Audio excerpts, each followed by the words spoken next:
It's another wonderful parliamentary week, the 7th week for this meeting to be precise. This is the chamber. My name is Mensah Opoku. Welcome aboard.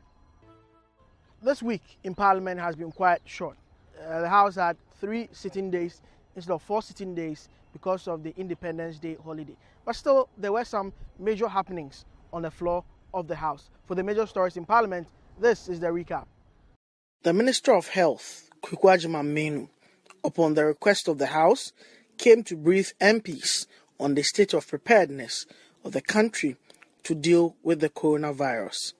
As yet, we have not found any Kenyan that has contracted this disease, either in country or even outside the country. Mr. Speaker, procurement of more reagents and primers for confirmation of coronavirus cases is actually ongoing to support the 2 big research centers. A quarantine center has been established.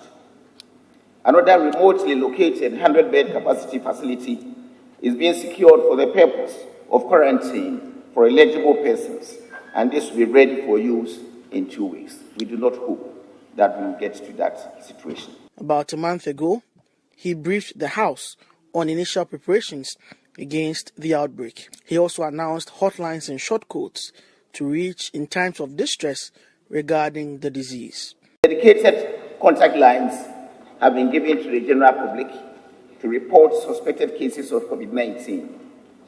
Phone lines are 055-2222-004, 055-2222-005, 050-9497-700, 055-8439-868, 0800110555. These are all toll-free numbers. Alternatively, text messages can be sent to the short code 199. Other members of the House contributed to the discussion on the floor. Unfortunately, I am not impressed at all about our preparedness as far as this COVID-19 is concerned. Mr. Speaker, when the officials from the Ministry of Health appeared before the committee, they stated that they needed an initial, and the word here is initial amount of 35 million Ghana cedis. Mr. Speaker, unfortunately, the minister responsible for health has only announced, and I'm choosing my words carefully, not disbursed, has only announced 2.5 million Ghana cedis. Mr. Speaker, it brings to question the commitment of government as far as this COVID-19 is concerned. If they bring you an initial, it's not a total budget. If you are given an initial budget of 35 million Ghana cedis and you announce only 2.5 million, Mr. Speaker, you bring fear and panic in the system. This country treated an Ebola case. The case presented at the Tema General Hospital, at the emergency unit. And I'm proud to mention that my colleagues who had received training that doctors are receiving now for corona were able to handle this case in such a way that not even one person got infected. Sadly, we lost the patient, but we pride ourselves in the fact that because of the preventive measures, nobody in this country got contracted or diseased. Mr. Speaker, any country that is able to handle an Ebola case can handle corona. The House continued with the consideration of the Narcotics Control Commission bill. Volkswagen, Toyota, Renault, Nissan, and Sinotruk are just a few companies that intend to set up vehicle assembling plants in the country.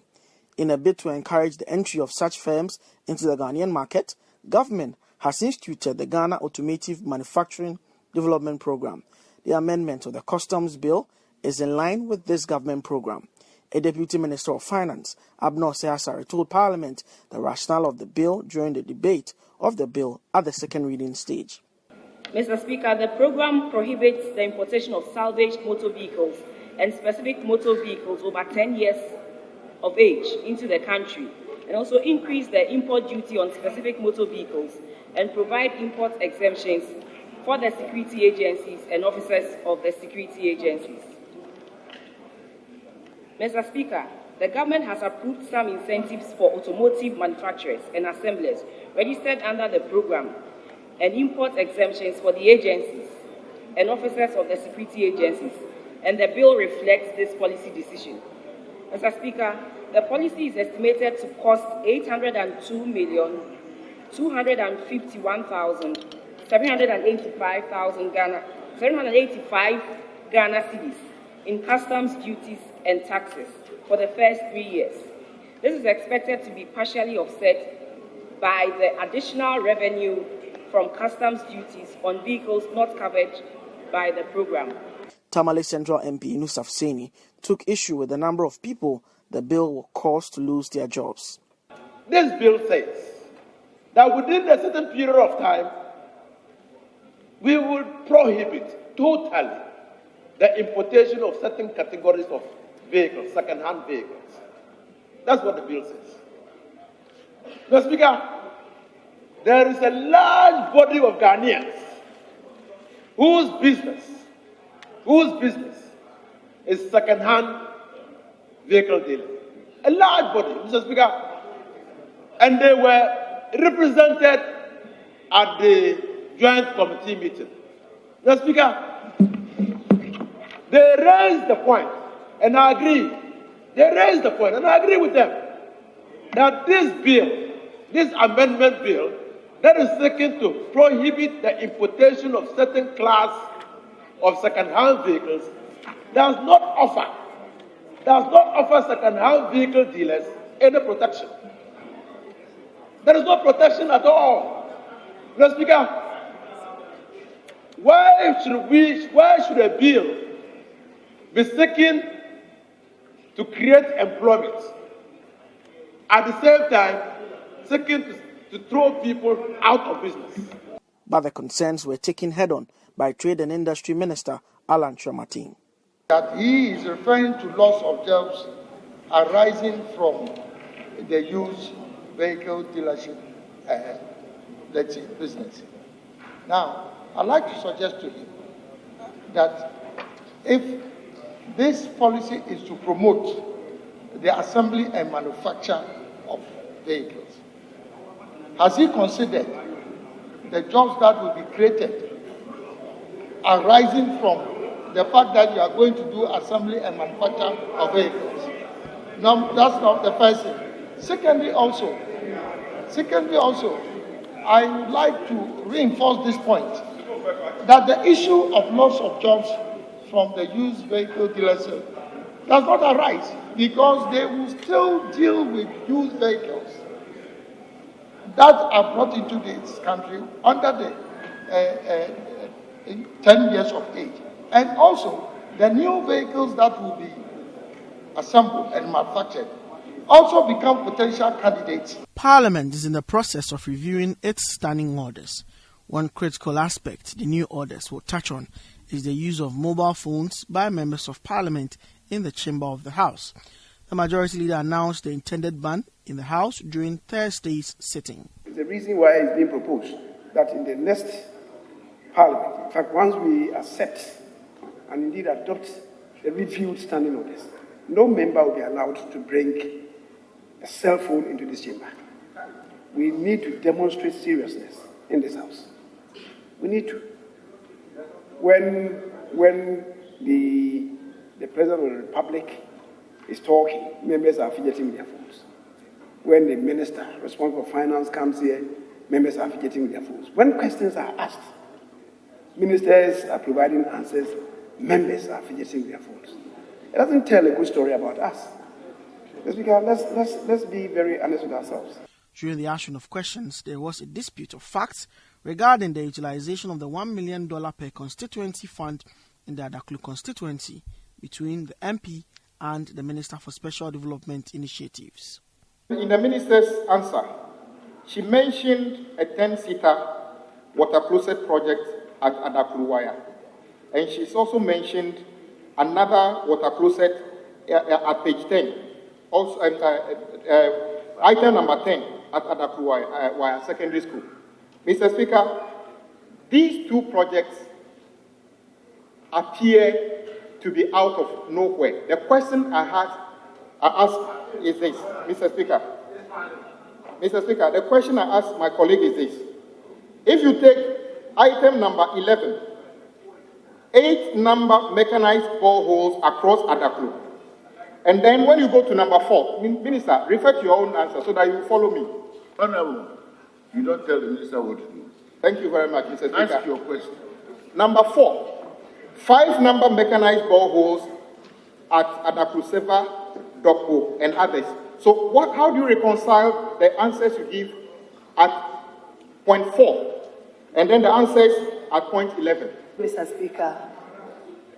Speaker, some time ago I was here to explain the beginning of how the disbursement of the 1 million per constituency was started.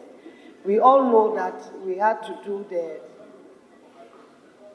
put up the structures from 2017, 2018. So I wouldn't want to go back because I've been here to answer this before. The toilet facility, which I have in my hand here, that I can tender. And the names of the towns that the projects are, I have them in. The others are all ongoing. That's why I said at various stages of completion. A Minister for Sanitation and Water Resources was also in the House to answer questions regarding filth in Accra. The whole gamut of everything to do with plastics has to do with the Ministry of Environment, Science, Technology and Innovation. You are suggesting that I should lead.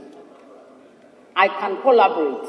I can only collaborate and proffer ideas and suggestions and invite investors to come in to help. But the lead goes to the Minister for Environment, Science, Technology and Innovation. But generally, I can say that Accra is clean. So as you saw there, clearly quite some interesting scenes playing out in Parliament this week. We'll take a break. When I come back, there is more on the chamber right here on Citi TV. Stay with us. You're welcome back from that break. This is from the floor segment on the chamber right here on Citi TV.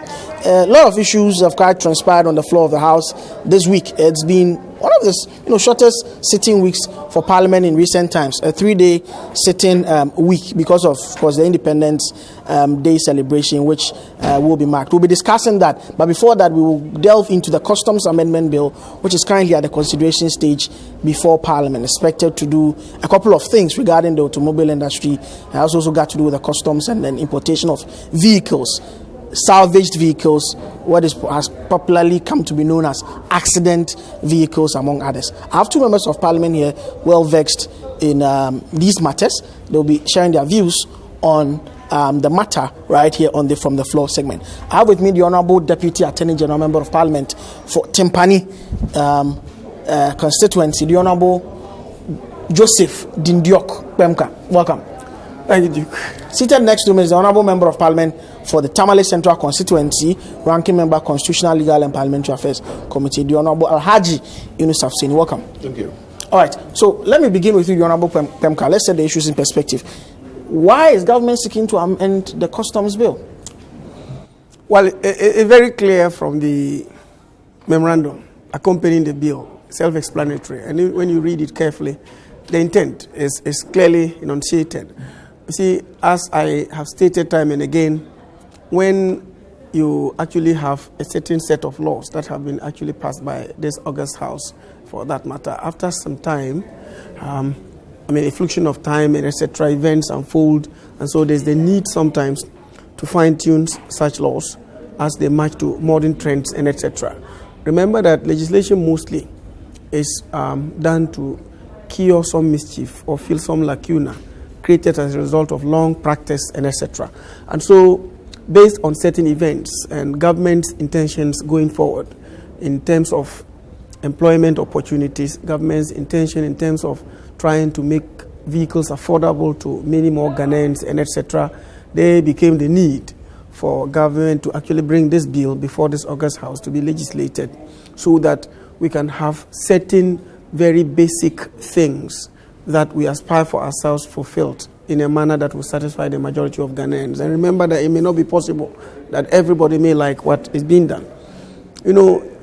Along the line, last year, His Excellency the President stated that a number of vehicle manufacturing companies the world over had decided to do same in Ghana. Yeah. And so this was a very welcoming news, and such vehicle manufacturing companies that have actually been given a permit by government to operate in this particular country, we've had to have some negotiations and discussions with them to see how we can fine-tune their contributions into legislation to make sure that there's mutual benefit by parties to the agreement for the establishment of these.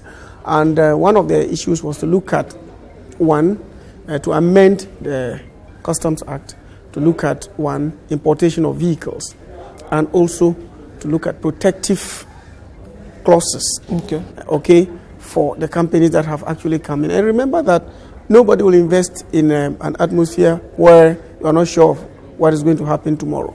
But when you have a regime that is robust enough to stand the test of time, you are given the assurance that when you put in your money, you will get its worth.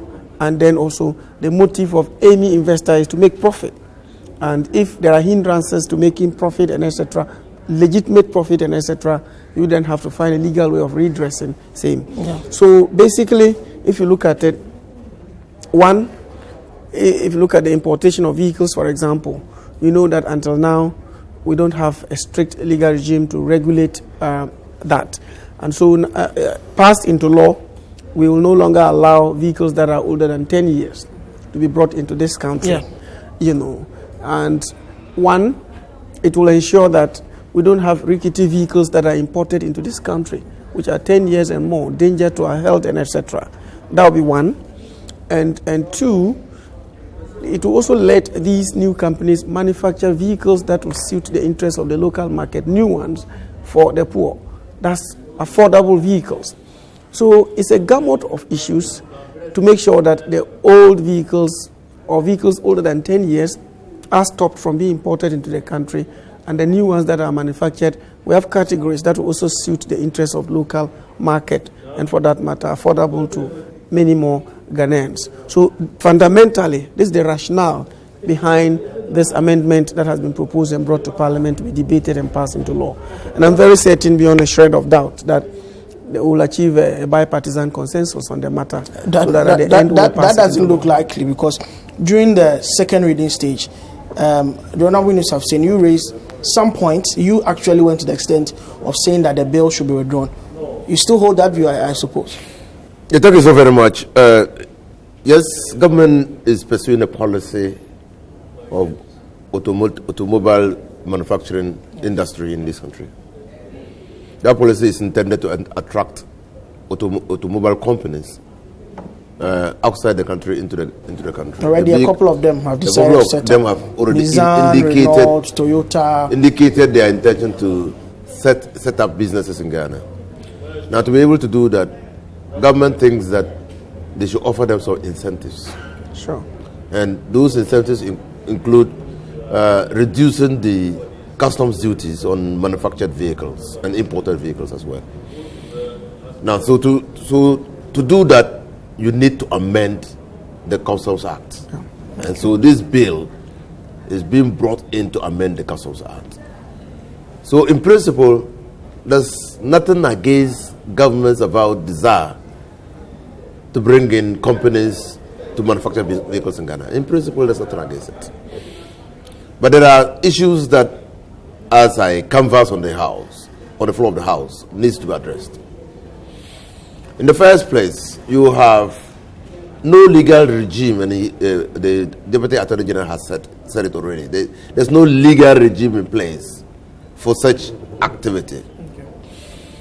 And so my view is that because the activity is new, and because you intend to reach out to a gamut of industries in order to attract them to come into this country, you need to send a clear message to them that you are operating an investment incentive regime unique to them. Okay. And it's a tailor-made law that will attract players in the automobile industry to come to Ghana. So you don't need them to come hop to GIPC, hop to customs, hop to the Ministry of Local Government to be able to get the necessary permits and licenses to do their work. You send a one-stop shop, direct, forceful to them, so that they appreciate exactly what benefits are available to them if they resettle here. You also need a regulatory framework. Okay. So a bill I mean, the new framework, in my view, will come with a legislative instrument that will set up a framework. For instance, Ghana has signed onto the Africa Free Trade Continental Area. Yeah. Now, many of these industries might be coming, and Ghana not being their target. They might want to re-export. Yeah. What quantity of their vehicles can they re-export? Especially since we are giving them waivers to come into this country. We don't have to create a situation where they come in for our waivers, then exploit the opportunities available to make profit elsewhere, and then we don't benefit even from our waivers. So for you, amending the Customs Act is the wrong place to start from? To start with. For me, and I'm a member of the Trade, Industries and Tourism Committee, and I was part of the Joint Committee, and I said it at the Joint Committee. Fundamentally, I remember the first clause, uses shall, the one you drafted, the amendment. A member of Parliament from Suhum said, no, they should use may, the minister may. I said, no, you are communicating to investors. You are trying to tell them that in this particular case, the minister has no discretion. He will do ABC. And so you want to inspire confidence in them. So shall is the proper word to use in this. And those who promoters of the bill agreed with me that is the way to go. But I still insisted. And I have examples for you. Newmont. You know Newmont? Yes. It was brought in by Kufuor. Yes. At the time that Newmont came in, the Minerals and Mining Act had established a regulatory regime. Mm-hmm. But because President Kufuor wanted Newmont to go to the Brown-Hafu area, he set up a new regulatory. So if you look at the investment agreement between the government of Ghana and Newmont, it's a different regulatory and incentive agreement. Because no one was willing to go up there. And it needed the president to communicate forcefully to them that the country is prepared to make these incentives available to you. And we are even prepared to vary the income tax law. You know, the other time income tax was around 25%. Then we had brought it down for them. All this to ensure that they go to that part of the country. So that's what we should be thinking about. That's what we should be thinking. I thought that, and I told the minister that I thought that the best way, and that's why I thought that this was a half-hearted approach. Bringing in investors. You should take time, communicate, and if you look at even without these, this framework you are talking about, the giants have, Renault, Nissan, Toyota, Sinotrack, already without this regime in place, they all intend to come here. Well, even without this amendment, Kantaka has come here. Kantaka is a local brand. Yes, but it has come. Kantaka is an automobile manufacturing firm. Yeah. It is here. I'm not talking to that. But they have. But even if they come, the trade minister said on the floor during the second reading that quite a lot of incentives have also been extended to Kantaka as a company, as a local. Would be. Duke, if I may provide my elder brother with some information, you see, he knows very well. I mean, everybody knows who he is, a very big lawyer at that. He knows very well that even not until recently, we used to have, when we are drafting agreements between international companies and the government of Ghana and etc., we used to have stability clauses. Yeah. You recall very well. Yes, stability clauses. And those stability clauses were meant to protect the interests of the foreign investor. Is that right? The stability clause is normally a particular clause that is put in the contractual agreement which says that no regime change or any act or conduct on the part of the hosting state will change the agreement. That is to ensure the investor, that look, when you come in, your investment is safe. In like manner, the current regime is such that, what he's saying is another way of going about it. It's another way. But what we are pursuing now is one which will legitimize the agreement, and reference is made to it by parties at any time that you are about to breach the law. We will go to assert our right and all that. Remember that we want these investors in, and we are not supposed to just blindly do it anyway, but we are doing it in a manner that will bring mutual benefit to the parties, both state and the international companies, the multilaterals. We've mentioned quite a number of them. And we are saying that the best way to go about it is to legislate. Who are the people in this country who can actually regulate our conduct by law? It is Parliament. And so this has been brought before us. Honorable Husseini's concerns will be taken into consideration as we move on. And then we find a way of, and you remember that we have a way of amending these things on our own. We'll debate them and amend them appropriately to suit our current interest. Because in the end, even though we are looking for these investors and all that, we want them to come in to create job opportunities, local market expansion, increase in taxation locally, and etc. We must not compromise legality. Okay. So at the end of it all, it is for us as members of parliament to be able to sieve it and come out with one that will stand the test of time as we even debate matters. You made a point on the floor about job losses. Yes, so I was saying that, yes, the ultimate reason why government is seeking to attract these companies to come into Ghana is to help create employment. Yeah. Employment puts people at work. And government has a duty to do so. And that duty is fulfilled if government succeeds in bringing people into this country to create the opportunities for people to work. Yeah.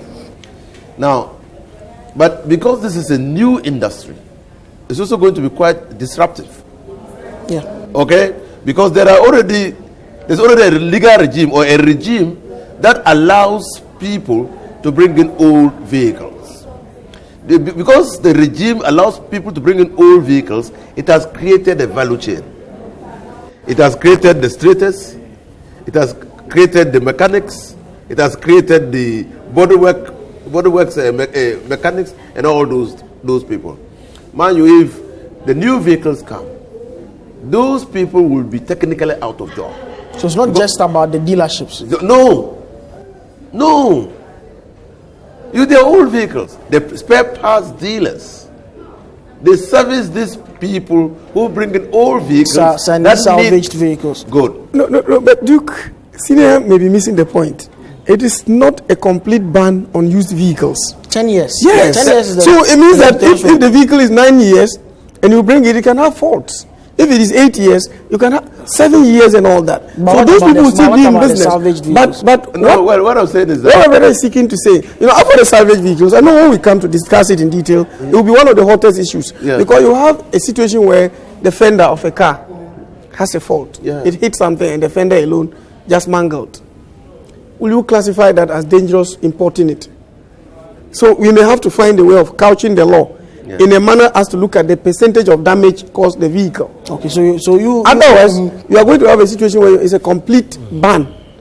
When in fact somebody reversed and then his bumper hit something and mangled, and you could bring it and within 30 minutes you straighten it and it's a vehicle. But at the very basis of this law, all that we have to look at it as a house. The very basis of this law is to try as much as possible not to bring in cheaper options that will outcompete the ones that that's the fundamental reason. Yes. I agree. I was just advancing a point. Yes, yeah. And when my brother, the Deputy Attorney General, stepped in, yes, I know that the ban is to affect vehicles 10 years and over. But which vehicles require spare parts? Older vehicles. And newer vehicles don't require spare parts. Between 1 and 10 years, the demand for spare parts is lower. So look at it anyhow. So my argument is simply this. If you are seeking to create employment, have you done an evaluation, a study of the market to understand the people who were affected by the introduction of this policy? And what protection is being offered to them? Because some people will definitely be displaced. Yes, but those displaced people could find jobs within these factories. I don't want code. Within these factories, I don't want code. So I'm saying that there should be rational, legal, empirical evidence to back the policy that we are bringing in. And for that, and for now, that is non-existent. That is not there. We have anticipated. We've worked. We've looked. We've done studies. This number of people will be affected. Okay, but they can find work because this company will be creating this, and the value chain is that. All right. You understand? We don't have. Fair enough. Look, it's a very interesting discussion, and let me give you this perspective. As we speak now, the ban hasn't taken effect because we haven't passed it into law. Now, let's say we pass it into law next week. and then it receives the assent of the president at the end of the month and becomes effective. Well and good. Now, the vehicles that are already in the system include vehicles older than what? 10 years. In addition to vehicles 9 years, 8, 7, 6. We should be going on to 10 and more. Very well. In the near future. So as you move on, those ones will definitely move to the age brackets where the spare parts are needed. So there will be no occasion when spare parts dealers will not have market. That maybe probably in the next 10, in the next maybe 5, 20, 30 years. No, I can tell you that. No. There'll be no, you see, Yes. let me indicate this. If you import a vehicle 9 years, as from his logic, it's a strong vehicle. Agreed. After 4 or 5 years, will you need spare parts or not? You will. Yes. So I'm saying that when you transit, as you transit from this regime to the next one, even those vehicles that are coming will subsequently need spare parts. All right, let's look at the fiscal impact. So there will be no need the for us analysis done by the finance committee and the other committees shows that we'll be losing over 800 million Ghana cedis in tax revenue. Is this a shock that? Have they looked at the flip side? What they are going to gain? That the economy can take it or close to a billion Ghana cedis. So in tax revenue. Have you anticipated the other side of it? When these ones are fully operational, the benefits that we are going to reap from it, you have to look at it from both sides. If you look at it from one side, you may be getting it entirely wrong. Otherwise, no government will decide to forgo 800 million for nothing. Nothing in return. So for you, the numbers are strong. Yes, I mean, we will gain more. You see, if you have about 4 or 5 of these companies located here in Ghana and they are manufacturing here, one of them, you know how many they can employ? But can we buy the cars? The brand new cars. That is why the brand new cars that will be that is why one of the caveats is to manufacture the cars in gradient and specs to make sure that it suits the local market, the local interest. That's part of what we're willing to fulfill. For example, if you have currently an imported Toyota Corolla, which will give you about 40,000 Ghana cedis, and that is within the affordability of many Ghanaians, and then you manufacture a new vehicle which is 50,000 Ghana cedis, then you are addressing that bit. So it will depend on what these manufacturers are going to do. And remember that there are going to be incentives by way of tax waivers and all that, which will bring the cost down. So I think ultimately the purpose will not be defeated. Understand my brother's perspective that we should not raise the bar in such a way that the ordinary person is no longer capable of affording a vehicle. And I agree with that. But that is why, after incentivizing them, part of it, remember that we're going to operationalize this with Eli, as he has rightly pointed out. And in operationalizing it, all these practical realities will come to bear and be manifested there. So that you go through that. And in any breach of the rules operationalizing it anyway is a breach of the major statute, because the parent statute will give rise to the legislative instrument. Let's look at briefly before we move on. This issue of salvage vehicles. You think that's also a blanket, area that needs the salvage vehicles, Duke? I know that a policy of this nature will definitely have some challenges. I expected to be convinced that these challenges were anticipated and that mechanisms have been put in place to address them. For instance, on what basis did we arrive at 802 million? On what basis? That's a fiscal impact analysis done by Parliament. No, we didn't do that. It wasn't done by the House? No, Parliament doesn't do fiscal impact analysis. Sometimes, for the one, for the one on the RTI bill, I know it was done by the RTI bill was the implementation. Yes. Okay? Yes. Even that was not done by Parliament. That was done by the Minister for Information. The document I saw was signed by the Director of Parliamentary Research. Yeah, but that was done by the Minister for Information, who brought it. Now, but if you are granted a waiver, you must quantify the waiver. And it must be on certain parameters. So how do we arrive at that? Because the vehicles are not here. The company has not established. We don't know the vehicles. So that can only be by conjecture and speculation. But they come in, there's a way to properly calculate or make some of these projections. So even make projections, for instance, that maybe the vehicle, there's a factor ratio. The vehicles, when they manufacture or assemble 100 vehicles, they will be allowed to import 50 vehicles already assembled. And so in a year, they might import 200 vehicles, okay? And assemble maybe 400 vehicles. Then you work out the taxes. That's speculation. Okay. Now, so I don't see it. And tax waivers, are not free. We need to decide. You told us that you needed a tax waiver to deal with. That's a matter of thing. That's enough. But tax waivers are not free. We grant tax waivers to create employment and take the waivers back through income taxes that are paid by the people. So you need to quantify it clearly, okay? Because we want to create the employment, we want to create the jobs. So we say, come, and you employ people. We don't waive income taxes, so we take it back. Now, but I don't see it. Number 3, he's spoken about affordability, and we raised that issue. Presently, as we say, he knows, and we are united geographically by the place we come from. Yeah. The area of Ghana that we come from. How many people in Ghana earn more than the equivalent of $1,000 a month? So, but you still need the companies. In other jurisdictions, what they have done is the incentives for attracting such companies to come into your country will include bringing along with them a leasing or financing company, so that the leasing or financing company will take the burden of payment so of that the car, can pay in installments. Yes. I don't see it. Because if not, nobody cannot pay upfront. Nobody 50,000 to buy a brand new car. It will be difficult. It's difficult. That's true. Because he cited Toyota Corona. If it is, I don't even put it at Toyota. I said that you just do basic vehicle. I like the Chinese style. You just want to move from one point to another. Safely. So you go to them, if you want a mobile phone or you want a car, you can have the basic, move you from one point to the other. Or you can have the most sophisticated luxurious vehicle for the market. So it's segmented.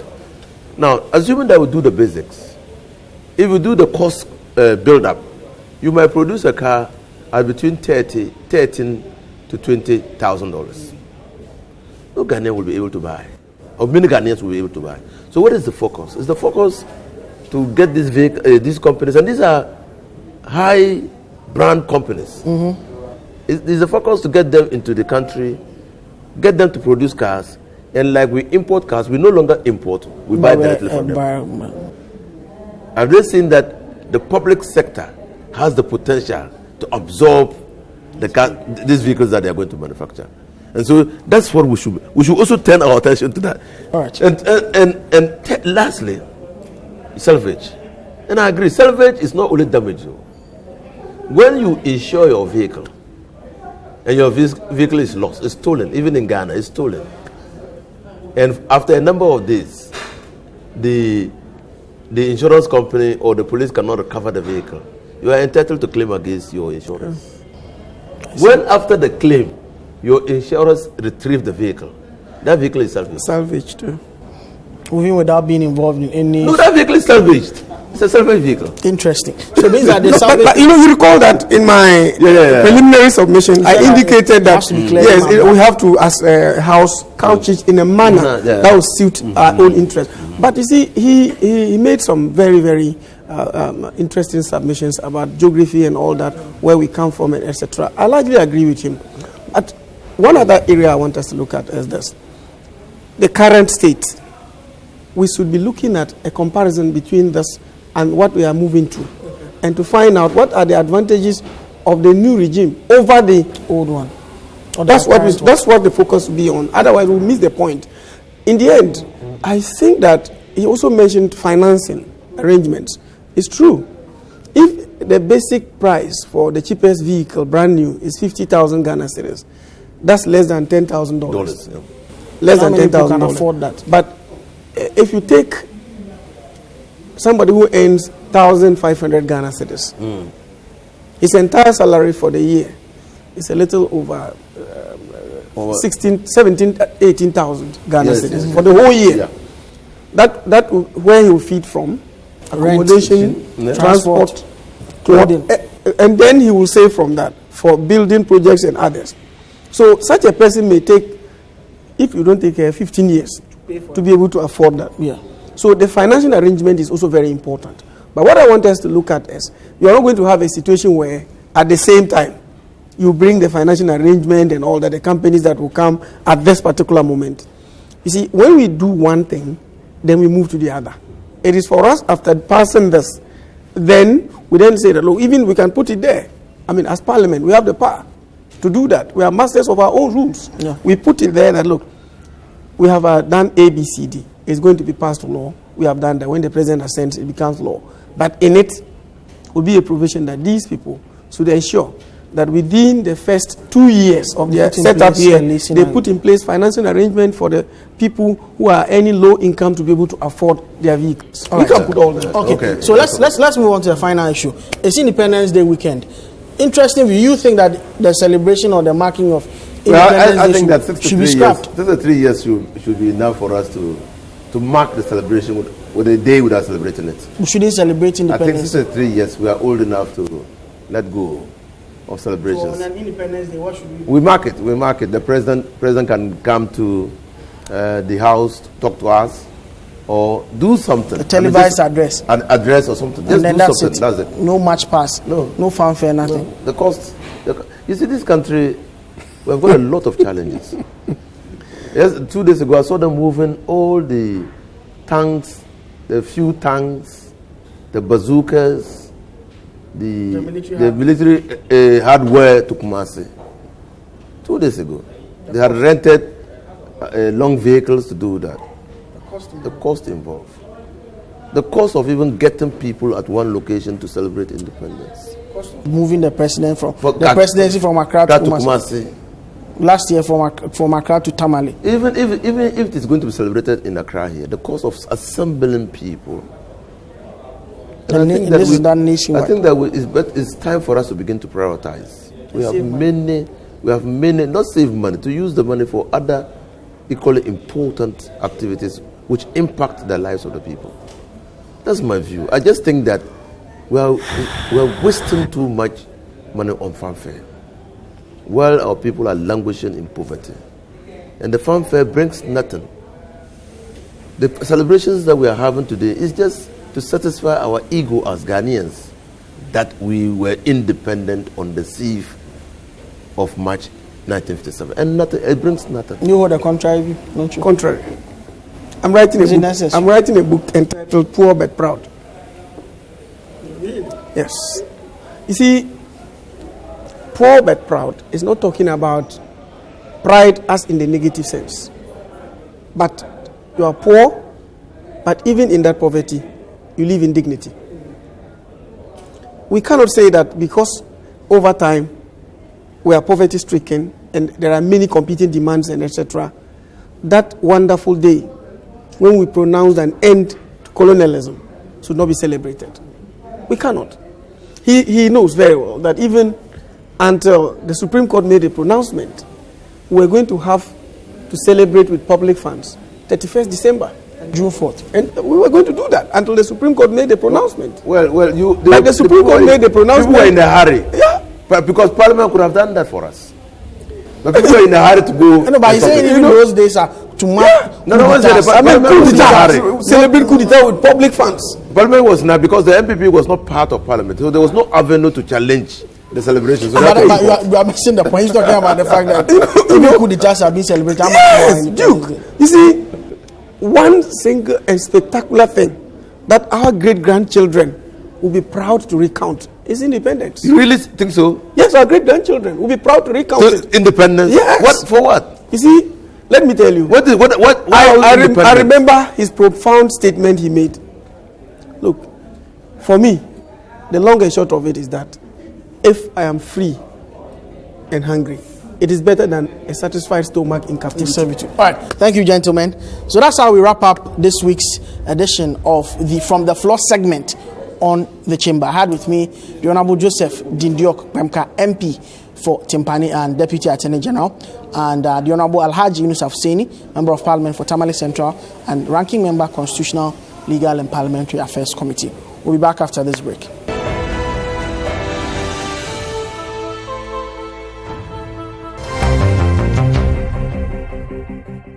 Welcome back from the break to Duke's View.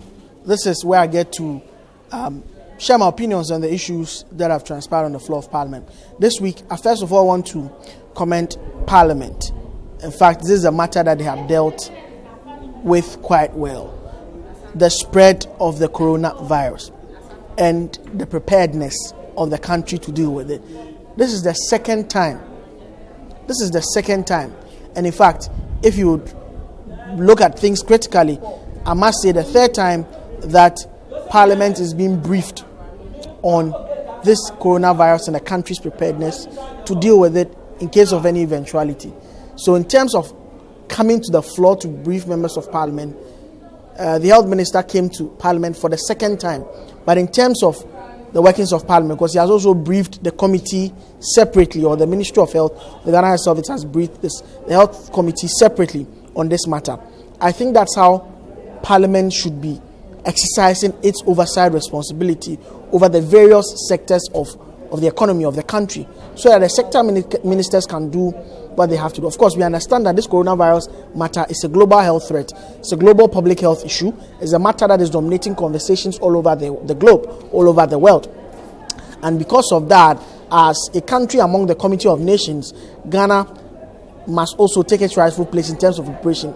So it's good that our Parliament has been up to the task and has summoned the Health Minister for the second time to mention these measures. But here is where the work gets tougher. I think that the words that have been spewed or have been presented before Parliament, the statements regarding the various measures that are being put in place to ensure that the country is prepared to deal with any eventuality regarding the COVID-19 coronavirus matter, the Government Assurance Committee, the Health Committee, should team up to ensure that indeed these measures are being implemented. There are some timelines that were announced regarding some of these matters. So, for instance, a 100-bed facility is being put up or set up, will be ready in 2 weeks outside Accra as a quarantine center. That's what the minister mentioned. That it shouldn't just be like that. The Health Committee, Government Assurance Committee should follow up to ensure that indeed this is being done. If it's not being done, the minister is dragged back. It's been mentioned, the Deborah Ward, 25-bed facility to treat infectious diseases, especially across the continent or even in Africa. 25-bed facility at the 37 military hospital, the Deborah Ward. We are getting assistance from the World Bank to do this. Health Committee, Government Assurance Committee, how well are these things being implemented? The oversight should not just end at bringing the minister to the floor to come and talk about these things. I hope the mechanisms and the systems inside Parliament have been effectively, galvanized and they've been set into motion to ensure that the words that have been presented to the House are not just mere words, but actions are backing these words and the measures that have been presented. The Ministry of Health, Ghana Health Service requested for some 30 million Ghana cedis. Government has only been able to provide 2 million Ghana cedis. We're told yesterday additional 11 million Ghana cedis has been added. Is that enough? Would that be enough money to put in place all the measures to prevent the coronavirus? Of course, stock markets all over the world is dropping. Stocks are crashing all over because of this coronavirus. Of course, I don't need to belabor the economic points about it. If we need to spend money to prevent it, let's do that. Who is exercising that oversight? That oversight is squarely on the laps of Parliament. How is that being done? So, first of all, it's important. It's good that Parliament has shown this proactivity by bringing the minister to the floor of the House for the second time in a month to update the nation. But of course, the measures should not just be a matter of rhetoric and just being presented on the floor. The House or the committee should follow up to ensure that indeed there is action backing the words that have been presented to Parliament. Secondly, the issue of banning of mobile phones in Parliament by MPs, I think it's a good step. It's a good step because, of course, it's become a lifestyle. Many people these days, everything was on the phone. Instead of members of Parliament to concentrate on what is happening on the floor of the House, a lot of distractions here and there from the phones. But another thing, of course, the cry that has come up with regards to this directive that will be implemented by the House when the new standing orders are passed is the fact that MPs do research on their phones. They have all of these small tablets on their tables, put there as part of the e-Parliament system or the e-Parliament project that has been implemented or that has been implemented by Parliament with the sponsorship of the World Bank. Millions of dollars sunk into that. Those equipments have become almost obsolete. Members of Parliament do not use that. So if you are going to ban them from using the phones, at least activate these tabs on their, tables so that they can access information from these tablets procured as part of the e-Parliament program, because gradually most of the members of Parliament do not operationalize them. 2 weeks ago, we heard that they were being trained as to how to do that so that Parliament could go totally paperless. 2 weeks, we don't know how the training has turned out. I don't know even how many members of Parliament attended that training. Money, taxpayers' money. In fact, even if it's not taxpayers' money and it's donor money, these monies were procured in the name of the government of Ghana. So parliamentarians must be forced to use it. And the banning of phones is the best time to ensure that parliamentarians use these tablets to get information while debate is going on. We cannot continue to do the same things and expect different results. Ghana is the only country we have. This is my view for the week. It's a wrap. That's how we end the chamber this week. My name is Mensah Opoku. Keep watching Citi TV.